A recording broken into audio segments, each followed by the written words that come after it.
If you clicked on this video, you're here for one of one reasons. You want to know what Mario game I somehow managed to forget. It's Mario RPG.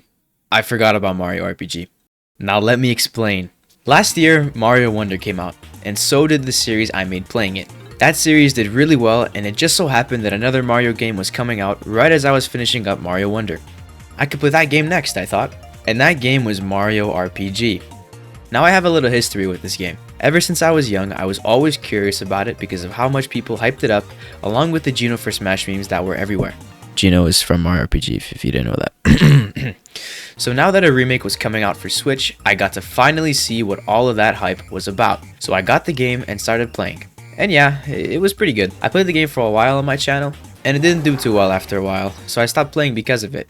And that leads me to now, where I forgot about Mario RPG for 10 whole months. At this point, I have a moral obligation to finish it, and that's what I'll be doing today. Spoilers for Mario RPG, but if you couldn't tell. So if you're not caught up with the story of this game so far, there are 7 stars Mario and friends have to get, and we only have 5. That is not good for somebody who is trying to get the game over with. But anyway, we're in the Cloud Kingdom, and Mallow is supposed to be the prince, but he isn't because of this woman, Valentina. We can't get to her because she's in the castle. So logically, our next course of action is to paint ourselves gold to sneak into the castle as a statue, Successfully infiltrated royalty, and figure it out from there. After a fatal blow to my ego, is this ugly thing. Wow. I was compromised by the enemy and was forced to raid the castle. After an extremely long and tedious journey through the castle, we found ourselves faced with a massive egg. Oh no. Break that open. Oh shit, it's a birdo. Oh my god, what do we do? What do we do? Oh my god, we have to kill it, we can't kill it. It just becomes an egg again, somehow. We get to Mallow's sick parents, but the door is locked. Oh yeah, we're here to save Mallow's parents, but that isn't really what's important. What is important is Valentina escapes as she's about to get jumped by us. Guess we gotta chase him. We somehow end up out of the castle and we finally catch Valentina. Time to fight. What the is that? Oh, bye Peach. Oh my god, Peach, what are you doing with that bomb? I really mean it when I say this is the most annoying boss I've played in recent memory. And she's out of here. Bye, Valentina. We get the key to Mallow's parents' room, and they tell us that the next star piece is in a volcano. Thank you, and I'm gonna go do that now. After a quick pit stop in the hot springs, we jump straight into a volcano that's conveniently located right under where we're standing.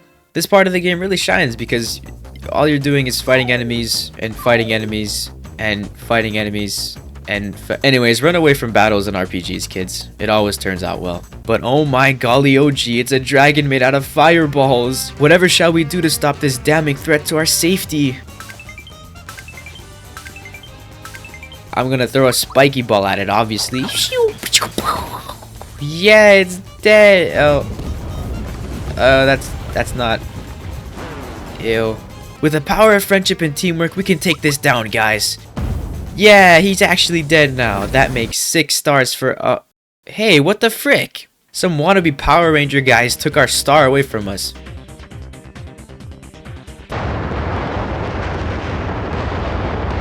Okay, now we actually have the 6 star, leaving us with only 1 left to find. We return back to the Nimbus Castle and learn that the last star must be located in Bowser's Keep, the place we got thrown out of at the beginning of the game. But the problem is, we can't get there. So Mallow's parents let us use the royal bus and we get to Bowser's Keep to begin the end of the game. Bowser's Keep is definitely one of the most tedious parts of this game and I never want to come back here. I will not elaborate. But now we have to fight this samurai guy named Boomer on the same chandeliers we fought Bowser on. Boomer may be able to swing a katana, but can he take Peach's lethal backhands? I didn't think so. Boomer couldn't take the weight of his defeat, so we had his Shy Guy friend cut the rope of his chandelier to fall to his death? I wasn't expecting that. The Shy Guy takes us up to the top of the keep as we dance our hearts out for literally no reason.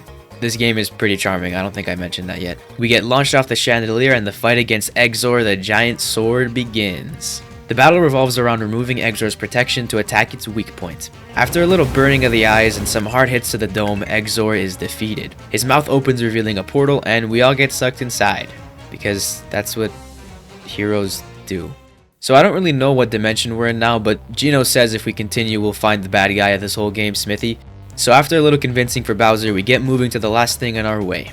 I wish I could tell you about how interesting this area was, but we all know it's just more clusters of enemies to grind through. But hey, we get jumped by these two jester guys, but they don't know who they're messing with. Now that that's over, we can finally beat the game. I'm kidding. Who's ready to fight the same guy but a different color 3 times? Okay, I'm being a little harsh, and I'm getting a little off track. The more you progress in this weird dimension, the more you can clearly see that it's a factory for all the enemies you've been fighting throughout the game.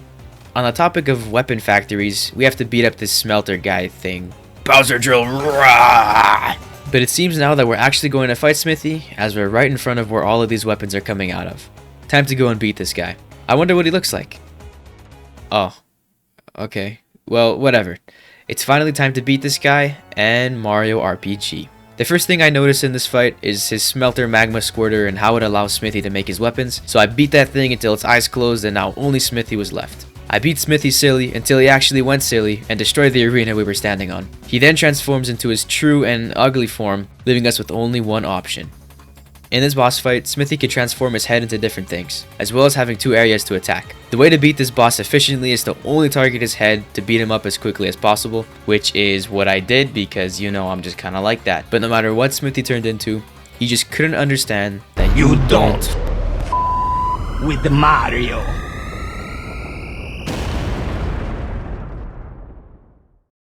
You know, I kinda feel bad.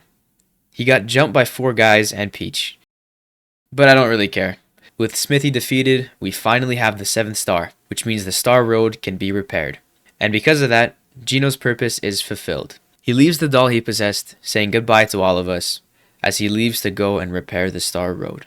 All the damage caused by Smithy and his goons vanishes, and the world is saved. Croco finally found some friends. Valentina and Booster get married. Mallow becomes the prince he was always supposed to be, and Bowser rebuilds his castle. And with that, Mario RPG comes to a close, and the credits roll. As I was sitting through these honestly beautiful credits, I realized that I was kind of an idiot. I forgot about this cute little gem of a game because of how poorly my series did on it. That was stupid of me. I usually like to get a meaning out of these experiences I have, but no matter how hard I stopped to think about it, I couldn't really think of one. So my message for you is to not be stupid. Thank you, subscribe, and goodbye.